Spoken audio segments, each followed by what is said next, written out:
Olá pessoal, tudo bem? Vamos trabalhar então mais um daqueles resumos que estamos fazendo e a respeito agora do Teorema de Stevens, né? O Teorema de Stevens, ele trabalha o quê? Ele trabalha a diferença de pressão entre dois pontos no interior de um líquido é diretamente proporcional ao desnível vertical entre eles, em relação a uma superfície livre de um líquido, né? A superfície livre é aqui, então nós temos duas alturas, então essa diferença de altura aqui, considerando os dados aqui o líquido está submetido, aqui a aceleração da gravidade, aqui a densidade do líquido, né, densidade específica, e aí o líquido em repouso, ok? Então nós podemos calcular a diferença de pressão desta forma. O que se tem que se lembrar aqui é o seguinte, né? Como se nós tivéssemos uma superfície aqui, ok? E uma superfície aqui. Essas superfícies aqui vão possuir pressões diferentes, ok? Quem está aqui tem uma pressão, quem está na verde aqui tem outra pressão. A questão é que todos na linha vermelha possuem a mesma pressão, ok? Então todos os pontos aqui, vamos chamar vermelho de H1 aqui, tem a mesma pressão. Todos aqui numa altura 2, por exemplo, em relação à superfície, né? Seria mais ou menos essa altura aqui que eu estou falando, né?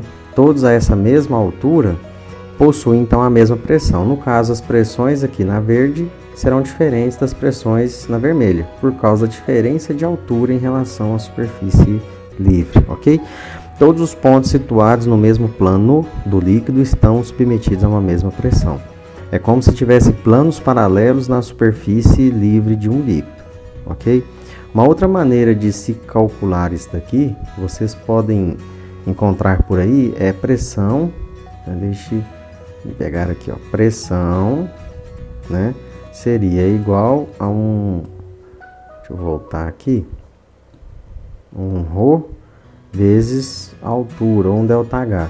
Seria a diferença, então, de pressão entre dois pontos de um fluido em repouso é igual ao produto do peso específico, seria esses dois juntos aqui, ó, né? Seria essa variável aqui, peso específico do fluido pela diferença de altura entre os dois pontos, ok?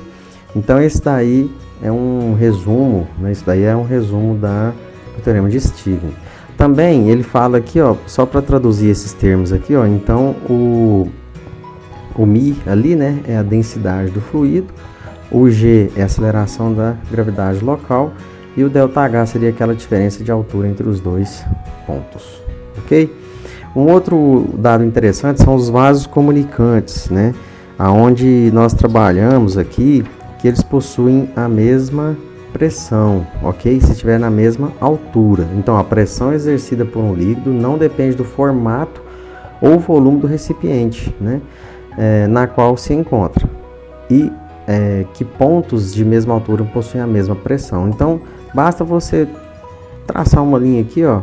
Se todos estiverem a uma mesma altura em relação à superfície livre, ok? Então, estão submetidos à mesma pressão exatamente nestes pontos aqui da linha amarela, certinho? Então é só lembrar esse princípio aí de vasos comunicantes, né? Igual o mesmo caso aqui, ó. Olha esses formatos, dá impressão para nós de que possui pressões diferentes, mas não. Se traçarmos uma linha aqui todos a uma mesma altura relativa à superfície livre, então todos estão submetidos à mesma pressão, ok? Então só lembrando deste fato, porque é uma das variáveis nós vamos fazer medições, não é? Outro princípio que vocês fizeram um resumo foi o princípio de Pascal, né? O princípio de Pascal ele tem uma base na hidráulica, né? Ele trabalha com fluidos incompressíveis, né? Que não sofrem deformação sob alta pressão e força mecânica, né? Em fluidos. Então, a força mecânica em um fluido ela pode ser multiplicada, transmitida e controlada, ok? Força mecânica em fluido eu posso multiplicá-la, transmiti-la e controlá-la. Bom, o princípio de Pascal estabelece que a pressão aplicada em qualquer ponto de um líquido em equilíbrio, em situação estática, se transmite em todas as direções.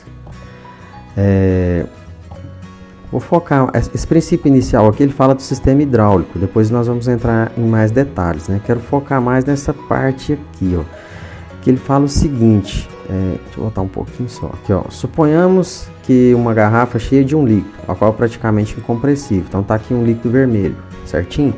Aí nós vamos colocar uma rolha, e essa rolha possui 1 centímetro quadrado de área que faz essa vedação. Ao empurrar a rolha aqui, nós empurramos ar, uma quantidade de ar relativa dessa ponta até a superfície do líquido. Vamos supor que deu uma força de 10 kgf para essa rolha fechar aqui, ok? Bom, o resultado será o que então aqui na rolha?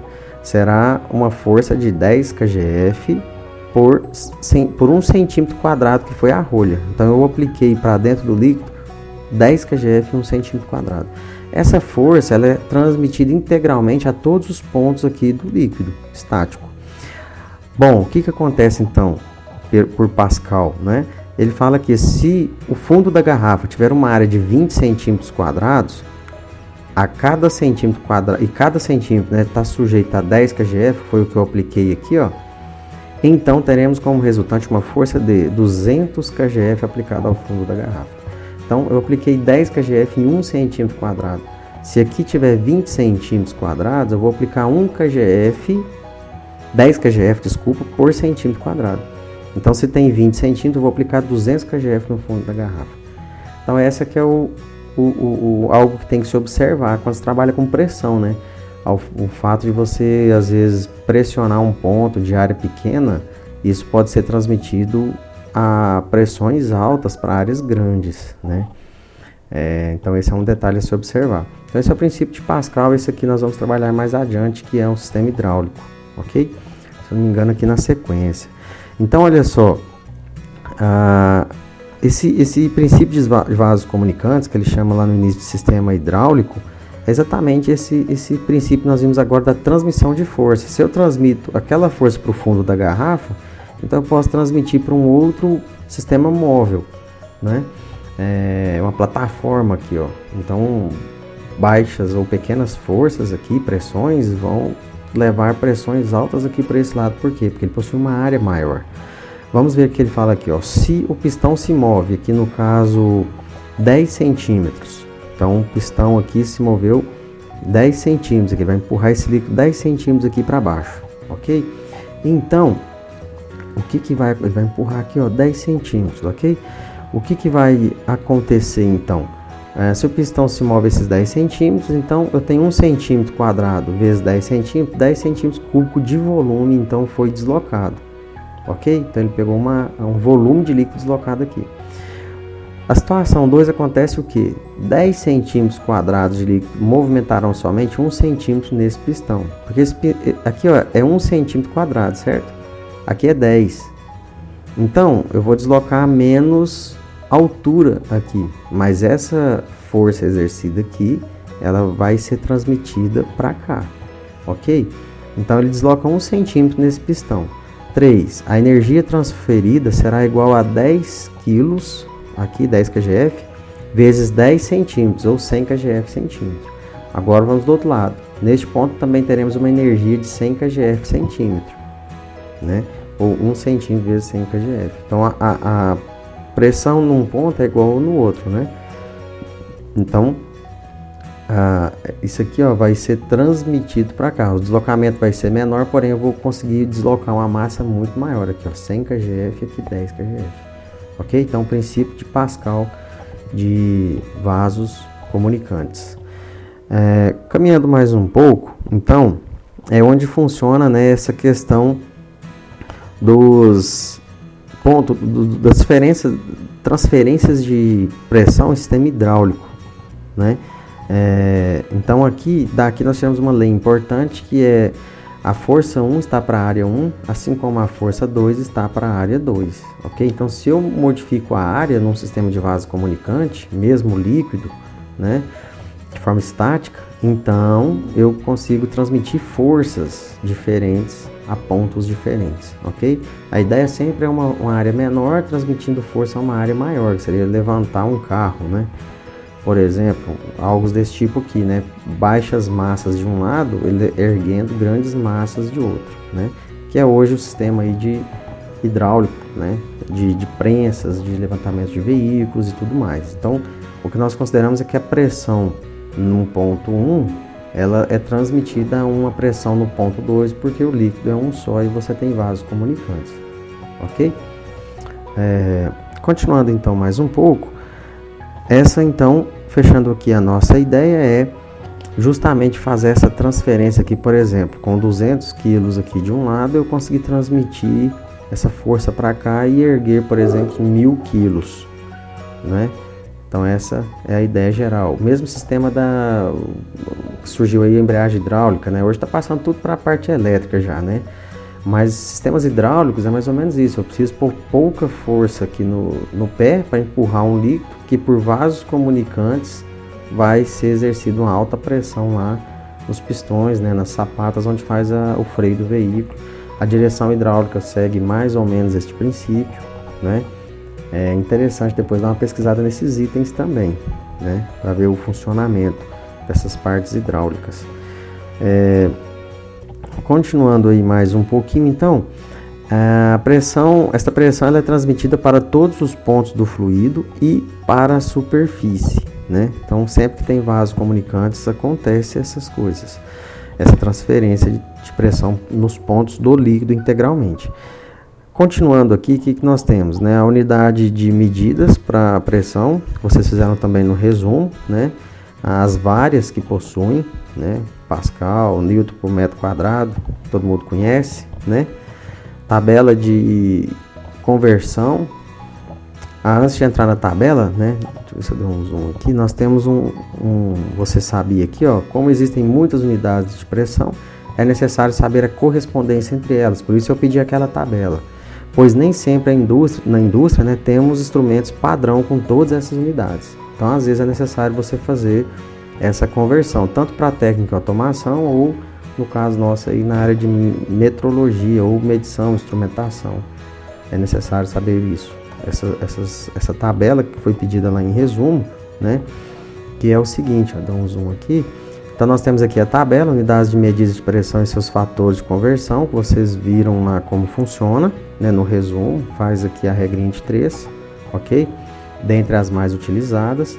E aqui embaixo, na indústria, as unidades de medida de pressão mais utilizadas são bar, para países que utilizam o sistema métrico, o PSI, para países do sistema inglês, porém, sistema internacional utiliza o Pascal, ok? Assim, por experiência que eu já vi mais em indústria, pessoal, é bar e PSI, ok? Mas é bom ter acesso a esse tipo de informação.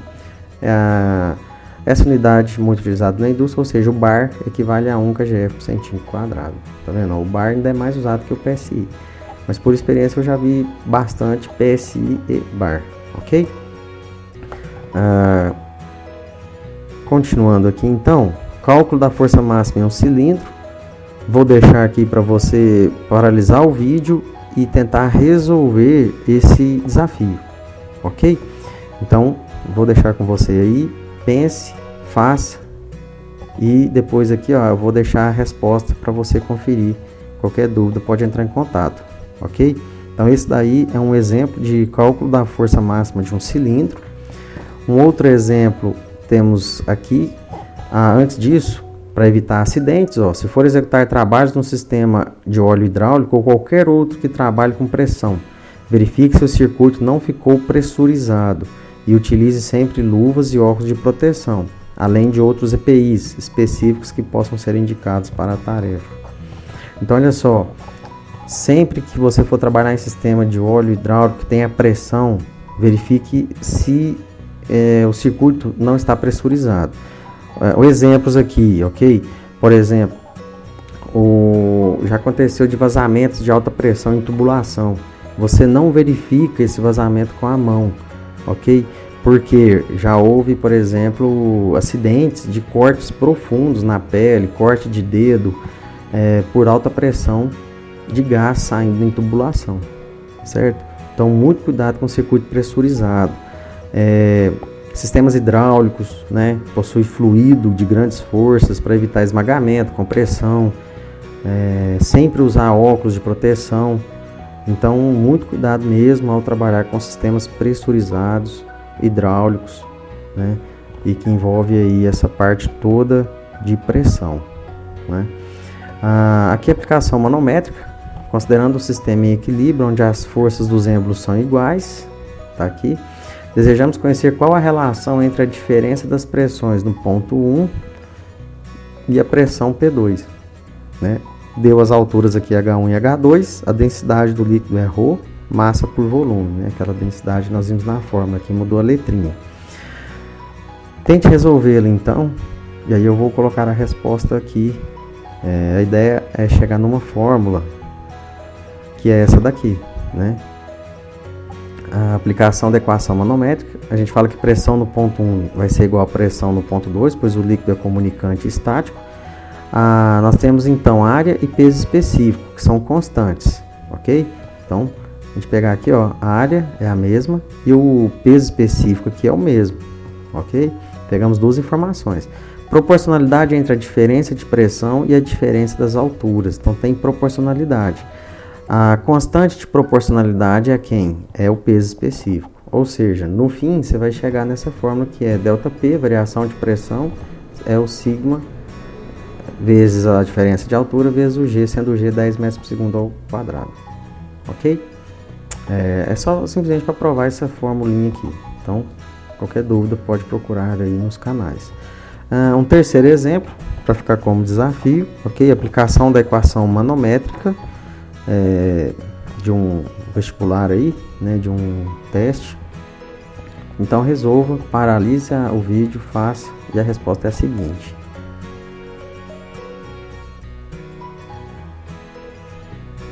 Ok? Vai dar letra A, né? Seria 12. Tente resolvê-la, é muito interessante esse exercício, ok? E então ficamos por aqui. Próximo assunto será tratada a teoria cinética dos gases, ok? Então ficarei aqui neste último exemplo. Então até a próxima aula e até mais, pessoal.